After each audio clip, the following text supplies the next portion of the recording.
FRAI ने मध्य प्रदेश के retail ecosystem को तबाह कर रहे अवैध व्यापार को लेकर चेतावनी दी है।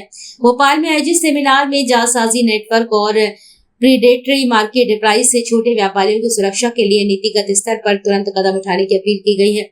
भोपाल में federation of retailers association of India Madhya Pradesh शाखा ने आज भोपाल में मॉडर्न मार्केट में अवैध व्यापार का सामना विषय पर सेमिनार का आयोजन किया। इसमें रिटेलर्स, ट्रेड एसोसिएशन एवं नीति निर्माता एक मंच पर आए और भारतीय रिटेल इकोसिस्टम के समक्ष दो तेजी से बढ़ते खतरों पर चर्चा की। ये दो खतरे हैं अवैध व्यापार का खतरनाक ढंग से बढ़ना और बाजार में अनुचित तौर तरीकों का बढ़ता चलन। सेमिनार में हिस्सा लेने वालों ने बाजार में नकली उत्पादों, गैर कानूनी डिस्ट्रीब्यूशन चैनल्स और नियमों का पालन न करने वाले उत्पादों के बढ़ते प्रसार पर गंभीर चिंता जताई है। साथ ही उन्होंने इस बात पर भी जोर दिया है कि कैसे कुछ क्विक कॉमर्स और ई कॉमर्स मॉडल की प्रीडेटरी प्राइसिंग, बहुत कम कीमत रखने की रणनीति, भारी छूट और बेरोक-टोक विस्तार से छोटे रिटेलर्स एवं पारंपरिक व्यवसायों के लिए गंभीर असंतुलन की स्थिति पैदा हो रही है।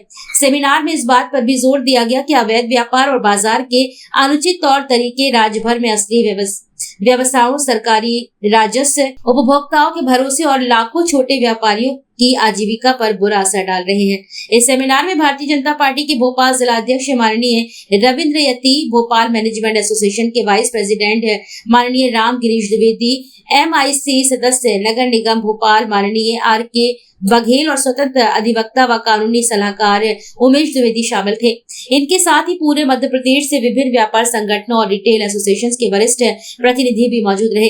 रिटेलर्स ने इस बात पर भी जोर दिया कि जहां एक और क्विक कॉमर्स और e commerce platform retail sector को तेजी से बदल रहे हैं और ग्राहकों तक तुरंत सामान पहुंचा रहे हैं, तो वहीं दूसरी ओर यही प्लेटफॉर्म गैर कानूनी व्यापार और नकली उत्पादों के तेज प्रसार को लेकर गंभीर चिंताओं में पैदा कर रहा है। सेमिनार में शामिल लोगों ने कहा है कि फ्लैश सेल्स, बहुत ज्यादा डिस्काउंट, प्रीडेटरी प्राइसिंग की रणनीतियों और बहुत तेजी से डिलीवरी के लगातार दबाव से एक ऐसा माहौल बन रहा है जहां पर ग्राहक अक्सर असली और नकली सामान के बीच फर्क नहीं कर पाते हैं।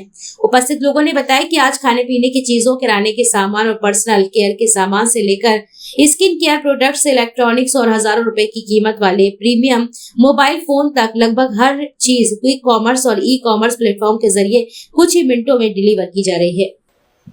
पथ विक्रेता एकता संघ फेडरेशन ऑफ रिटेलर्स एसोसिएशन का मध्य प्रदेश का एक चैप्टर है, जिसके तहत आए दिन विभिन्न कार्यक्रम जैसे कि वृक्षारोपण हो गया, स्वच्छता अभियान हो गया, अभी हम बच्चों को एक बैग बांटने का चला रहे हैं, तो ऐसे विभिन्न कार्यक्रम को स्वच्छता अभियान। तो आज उसी का एक सेमिनार अवैध सामान और मिलावटी खाद्य पदार्थों को लेकर रखा गया था और उसमें और बहुत सी हमारी मांगे सरकार से हैं कि स्ट्रीट वेंडर एक्ट हमारा अभी तक यहाँ टाउन वेंडिंग कमेटी के निर्वाचन में हो, जिससे कि भारत के प्रधानमंत्री जी की जो मंशा है कि भारत का गरीब तबके का जो व्यापारी वो सम्मान से 2 वक्त की रोटी खा सके, उसके लिए ऋण योजना चालू की थी, स्वनिधि योजना।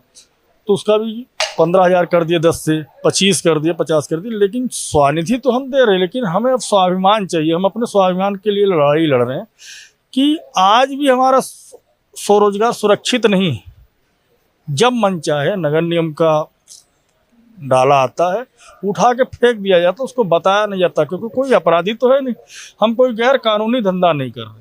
भारत की अगर अर्थव्यवस्था कही जाए तो आज पथ विक्रेता रेहड़ी पटरी को केंद्र सरकार भी मान रही, प्रदेश सरकार भी मान रही, बड़े बड़े अर्थशास्त्री भी इस बात को एहसास कर रहे हैं कि हम भारत की रीढ़ की हड्डी है खुदरा व्यापार। लेकिन नगर निगम का जो सौतेलापन व्यवहार हम लोगों के प्रति होता है, उसको देख के कभी कभी आप कभी किसी रास्ते से निकलें और जब किसी गरीब का ठेला उठ रहा होगा, उस समय आप देखिए कितना दर्द हो रहा होगा उसके सीने में, क्योंकि उसकी सारी खुशी है उसी रोजगार से। बच्चों की पढ़ाई, माँ बाप की जिम्मेदारी, पति पत्नी का अपना निर्वाह, समाज की जिम्मेदारी, सारी जिम्मेदारी उसी से वो कर रहा है। और जब उसका रोजगार, तो उसकी दुनिया उजड़ने पे आ जाती है, तो मरो या मारो पे आ जाता है। कई बार आपने देखा होगा टकराव भी होता है, कवड़ दस्ता और व्यापारियों में टकराव भी होता है।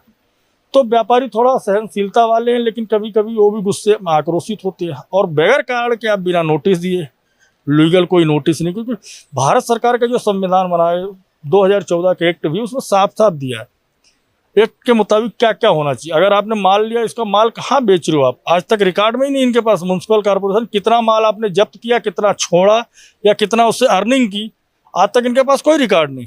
आपने व्यापारी का माल उठाया और आगे चौराहे में बेच देते हो, ये क्या तरीका भाई, ये क्या तरीका, इन सब मांगों को लेकर के हम हाई कोर्ट का दरवाजा खटखटाने जा रहे हैं। आज उसी का सेमिनार रखा और बहुत जल्द एक हम प्रदेश स्तर के महापंचायत, जिसमें काफ़ी अच्छी तादाद दिखेगी आपको। हमने पूर्व में दशहरा मैदान किया तो दशहरा मैदान दिखा था भरा हुआ एकदम, 50,000 की संख्या आज भी हमारी यादगार है, सरकार को पता है जी।